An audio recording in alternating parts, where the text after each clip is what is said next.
Bisnis produk fisik lagi sepi, ini dia saatnya Anda mulai masuk ke bisnis produk digital.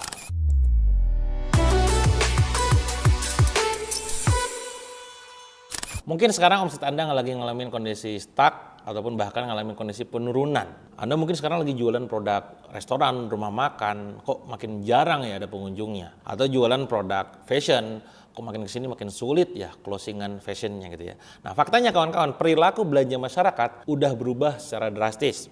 Menurut riset Google and Temasek tahun 2023, nilai ekonomi digital Indonesia udah tembus di angka 82 miliar dolar dan diprediksi naik terus sampai 124 miliar dolar di 2025. Kalau bisnis fisik makin sepi, mungkin inilah saatnya Anda sebagai UMKM mulai melirik produk digital. Kenapa bisnis fisik ini makin sepi? McKinsey 2022 pernah meriset bahwa 67% konsumen Indonesia sekarang lebih sering belanja online ketimbang ke toko fisik. Tidak semua produk fisik itu sepi. Mungkin toko offline-nya aja sepi, tapi produk toko online-nya rame. Artinya kalau Anda mau tetap jualan produk fisik, pastikan jualannya di online juga gitu. Tren cashless ini mulai muncul. Tren cashless society, di mana Bank Indonesia transaksi digital naik 30,84% di tahun 2023. Ini terbukti juga kemana-mana kita kalau belanja selalu pakainya QRIS gitu ya. Kalau saya pribadi sih begitu ya, QR kayak bayar-bayarnya ya. Banyak UMKM fisik tutup karena biaya operasionalnya tinggi.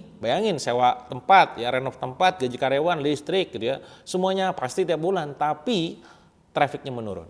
Orang lebih pilih belinya di marketplace atau lewat handphone doang. Kenapa? Lebih cepat, lebih mudah, kadang juga lebih murah. Maka solusinya adalah Anda mulai terpikir untuk terjun secara digital seutuhnya. Mungkin awal-awal Anda sekarang perpindahannya cuma sekedar produknya fisik, jualannya di digital, lewat marketplace, sosmed gitu ya, dan berbagai macam.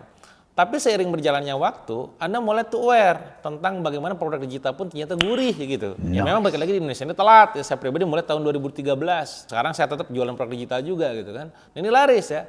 Nah pertanyaan kenapa produk digital? Biaya produksinya murah, sementara marginnya sangat tinggi. Produk digital itu sekali bikin gitu ya, bisa dijual berkali-kali. Bahkan data dari Statista tahun 2024, pasar e-learning global tumbuh 14,6% tiap tahun. Jadi marginnya sangat tebal, artinya HPP bisa sangat murah, bahkan nol, relatif nol. Ya paling ya sewa-sewa OPEX saja, sewa tempat kalau syuting ataupun biaya marketing dan segala macam.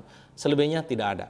Itu nomor satu, marginnya tinggi. Yang kedua adalah pasarnya luas. Wabil khusus untuk pasar Indonesia saat ini. Dulu belum seluas sekarang. Kalau dulu mah Indonesia belum aware, sekarang udah aware banget. Produk fisik terbatas jaraknya.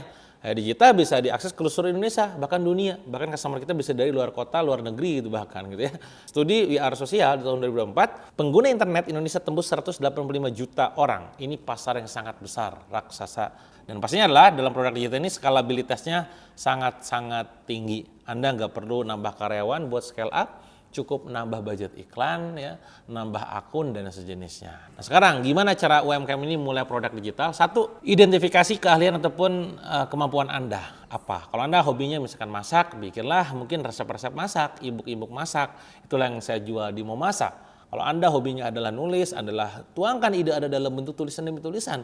Itulah yang saya lakukan di KBR. Kalau Anda hobinya adalah sharing tentang pengalaman Anda dalam membangun relationship gitu ya dengan pasangan, bikinlah produk-produk ebook tentang berhubungan dengan pasangan. Itulah yang saya lakukan di Trulove. Ketika orang lain pengen mendapatkan jodoh versi terbaiknya gitu kan pasangannya, disampaikan di sana. Atau misalkan ketika Anda sekarang bikin produk digital itu sendiri gitu ya. Itu yang saya lakukan juga di Digital Product Creator. Maka nantinya kalau Anda benar-benar pengen serius membuat sebuah produk ini digital, jangan khawatir juga karena kita punya programnya. Nanti Anda bisa klik link yang ada di kolom komen ya, digitalproductcreator.id, dibimbing selama 1 tahun. Itu nomor 1.